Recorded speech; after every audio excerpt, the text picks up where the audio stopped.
साल 2017 में 65.53% मतदान हुआ। पिछले चुनाव के मुकाबले इस बार 3% वोटिंग कम।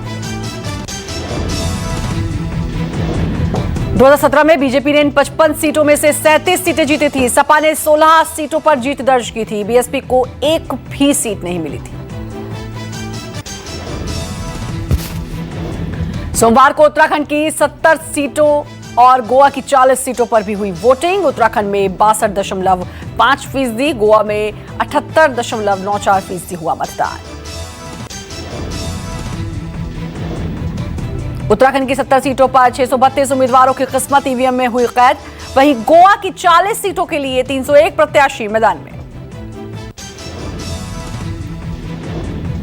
गोवा में 2017 के 81% के मुकाबले 3% मतदान हुआ कम, जबकि उत्तराखंड में लगभग पिछले चुनाव के आसपास ही वोटिंग प्रतिशत रहा। यूपी में तीसरे चरण के तहत 20 फरवरी को मतदान होगा। 16 जिलों की 59 सीटों पर डाले जाएंगे वोट। 20 चरण में वेस्टर्न यूपी के 5 जिलों की 19 सीटों पर वोटिंग। अवध रीजन के 6 जिलों की 27 सीटों पर होगा मतदान। बुंदेलखंड में झांसी, जालौन, ललितपुर, हमीरपुर और महोबा की 13 विधानसभा सीटों पर होगा मतदान। करहल सीट के लिए भी तीसरे चरण में वोटिंग होगी। सपा अध्यक्ष अखिलेश यादव लड़ रहे हैं चुनाव। 2017 के चुनाव में बीजेपी गठबंधन ने 59 में से 39 सीटों पर जमाया कब्जा। सपा को 8 और बीएसपी कांग्रेस को 1-1 मिली थी सीट।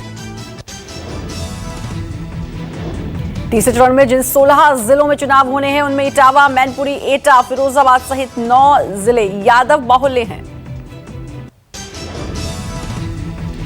केंद्रीय गृह मंत्री अमित शाह की आज औरैया, मैनपुरी और कानपुर में रैली। कानपुर के सीसामाऊ और आर्यनगर इलाके में शाह डोर टू डोर करेंगे कैंपेनिंग।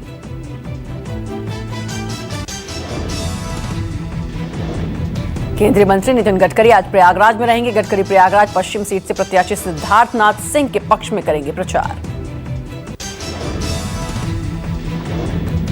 आज सीएम योगी फिरोजाबाद और टुंडला में सिरसागंज में चुनावी सभा को करेंगे संबोधित। सपा अध्यक्ष अखिलेश यादव रायबरेली और उन्नाव में करेंगे जनसभा। कांग्रेस नेता राहुल गांधी आज पंजाब में चुनाव प्रचार करेंगे। राहुल की पटियाला, मनसा और बरनाला में चुनावी जनसभा होगी।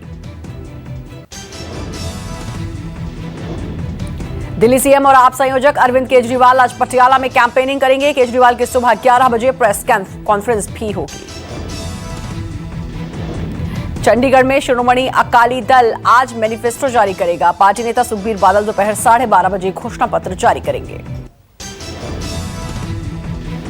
सपा अध्यक्ष अखिलेश यादव ने झांसी रैली में बीजेपी पर जमकर बोला हमला। अखिलेश ने सीएम योगी के बयान पर किया पलटवार।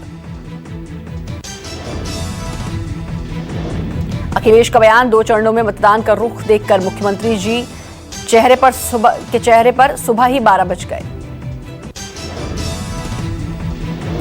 सपा अध्यक्ष का आरोप, बीजेपी का जितना बड़ा नेता है वो उतना ही बड़ा झूठ बोलता है। सीएम योगी ने सपा अध्यक्ष पर तंज कसते हुए कहा था अखिलेश यादव को प्रदेश के लोगों की चिंता होती तो दोपहर 12 बजे तक नहीं सोते।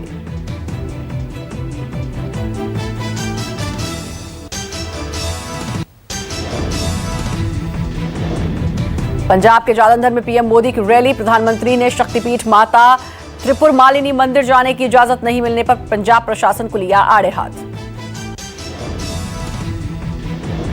पीएम मोदी ने 2014 के एक वाकये का जिक्र कर कांग्रेस और राहुल गांधी को आड़े हाथ लिया। पीएम ने कहा कांग्रेस सरकार ने 2014 में पठानकोट में मेरा हेलीकॉप्टर रोका था। प्रधानमंत्री ने तंज कसते हुए कहा युवराज के लिए मुझे हिमाचल प्रदेश हेलीकॉप्टर से नहीं जाने दिया गया, जबकि मैं उस वक्त गुजरात का सीएम था। पीएम मोदी के पंजाब दौरे पर हुआ नया राजनीतिक विवाद। प्रधानमंत्री की जालंधर रैली के मद्देनजर राज्य के सीएम चन्नी का 2 बार रोका गया हेलीकॉप्टर। सीएम चन्नी के हेलीकॉप्टर को पहले चंडीगढ़ और फिर सुजानपुर में उड़ान भरने से रोका गया।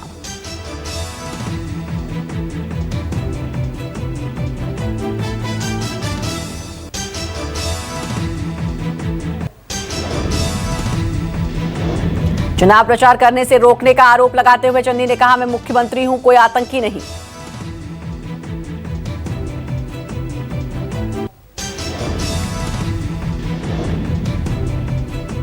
कर्नाटक हाईकोर्ट में हिजाब विवाद पर आज फिर सुनवाई होगी। सोमवार को सुनवाई में हिजाब बैन को बचाव पक्ष में आर्टिकल 25 का उल्लंघन बताया गया।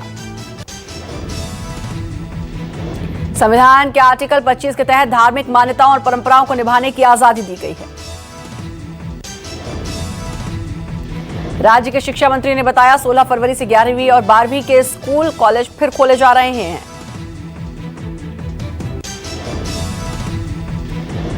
कर्नाटक हिजाब विवाद का पूरे देश में दिख रहा है असर। राजधानी दिल्ली में इसकी आड़ में सांप्रदायिक माहौल खराब करने की साजिश का मिला है इनपुट। खुफिया एजेंसियों ने आगाह किया कि शरारती तत्व हिजाब विवाद की आड़ में दिल्ली का माहौल बिगाड़ सकते हैं। एजेंसियों की चेतावनी के बाद दिल्ली में स्कूल कॉलेज के पास सुरक्षा बढ़ा दी गई। इनपुट में गड़बड़ी करने वालों की पहचान कर उन्हें गिरफ्तार करने की बात कही गई। एलजेपी-आर के राष्ट्रीय अध्यक्ष चिराग पासवान आज फिर सड़क पर उतरेंगे। बिहार में नीतीश सरकार के खिलाफ एलजेपी विरोध प्रदर्शन करेगी। बिहार बचाओ के नारों के साथ चिराग राजभवन तक मार्च करेंगे। चिराग ने कहा कि नीतीश की कुनीतियों की वजह से सूबे की हालत बदहाल हो चुकी है। जमुई सांसद ने सीएम नीतीश कुमार की शराब नीति पर उठाए सवाल। चिराग ने कहा, शराबबंदी के बावजूद नकली शराब से मौत का सिलसिला जारी। दिल्ली में अरविंद केजरीवाल सरकार के खिलाफ कांग्रेस सड़क पर उतरेगी। शराब नीति के विरोध में कांग्रेस कार्यकर्ता सीएम आवास का घेराव करेंगे। राजस्थान में शिक्षक भर्ती घोटाले के खिलाफ बीजेपी आज जयपुर में प्रदर्शन करेगी। बीजेपी घोटाले की सीबीआई जांच की मांग कर रही है। बीजेपी राष्ट्रीय महामंत्री अरुण सिंह और बेंगलुरु सांसद तेजस्वी सूर्या की अगुवाई में विधानसभा का घेराव करेगी। पंजाब महिला आयोग के अध्यक्ष मनीषा गुलाटी सोमवार को बीजेपी में हुई शामिल। केंद्रीय मंत्री गजेंद्र सिंह शेखावत ने उन्हें पार्टी की सदस्यता दिलवाई। बीजेपी ज्वाइन करने पर मनीषा गुलाटी ने सीएम चन्नी पर परेशान करने का लगाया आरोप। गुलाटी पूर्व सीएम कैप्टन अमरिंदर की करीबी मानी जाती हैं। रिजर्व बैंक के डिप्टी गवर्नर टी रविशंकर ने क्रिप्टो करेंसी पर बड़ा बयान दिया। डिप्टी गवर्नर ने कहा, क्रिप्टो करेंसी पर बैन लगाने शायद सबसे उचित विकल्प है। डिप्टी गवर्नर ने क्रिप्टो करेंसी को रेगुलेट करने की थ्योरी बेदम है। उन्होंने कहा कि इस करेंसी को खासतौर पर नियम कायदों की अनदेखी करने के मकसद से ही विकसित किया गया है। सोमवार को वित्त मंत्री निर्मला सीतारमण ने कहा, क्रिप्टो करेंसी पर सरकार और आरबीआई मिलकर जल्द कोई ठोस फैसला लेंगे। देश में खुदरा महंगाई दर बढ़कर जनवरी में 7 महीनों के उच्चतम स्तर पर पहुंची। जनवरी 2022 में खुदरा महंगाई दर 6.1% रही।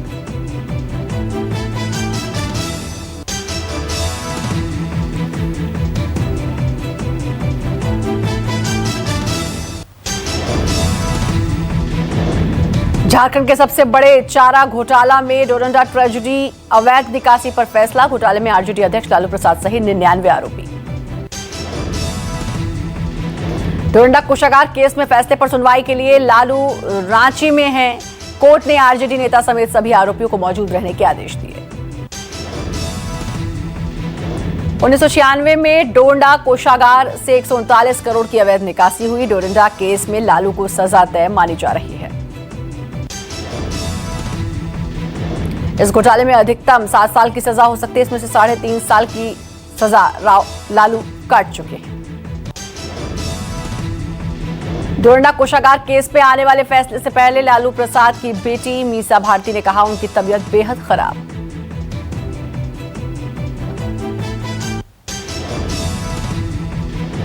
लखीमपुर हिंसा मामले में केंद्रीय मंत्री अजय मिश्रा टेनी के बेटे आशीष मिश्रा की जेल से रिहाई का रास्ता साफ हो गया।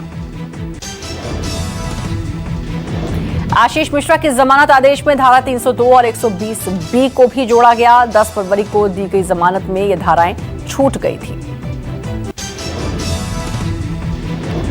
इलाहाबाद हाईकोर्ट की लखनऊ बेंच ने आशीष मिश्रा को तिकुनिया मोड़ हिंसा में 10 फरवरी को दी थी जमानत। लखीमपुर खीरी के तिकुनिया मोड़ पर 3 अक्टूबर को हुई थी हिंसा में 8 लोगों की हुई थी मौत।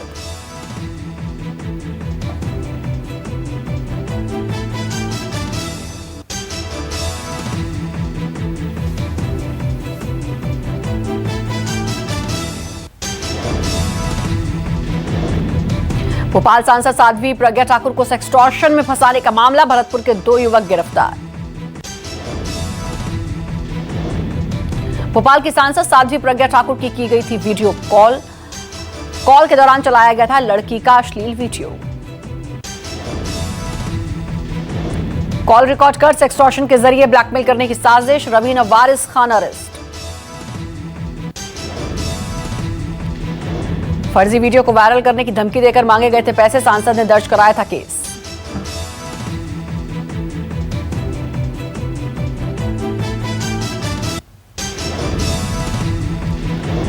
भारत को वेस्टइंडीज के खिलाफ T20 सीरीज में पहला बड़ा झटका, ऑलराउंडर वॉशिंगटन सुंदर चोट की वजह से सीरीज से बाहर। हैमस्ट्रिंग के दर्द से पीड़ित सुंदर अब नेशनल क्रिकेट अकेडमी जाएंगे, जहां विशेषज्ञों की देखरेख में रिहैबिलिटेशन के दौर से गुजरेंगे। वेस्टइंडीज के खिलाफ 3 मैचों की T20 सीरीज 16 फरवरी से हो रही है शुरू। पहला मैच कोलकाता में खेला जाना है।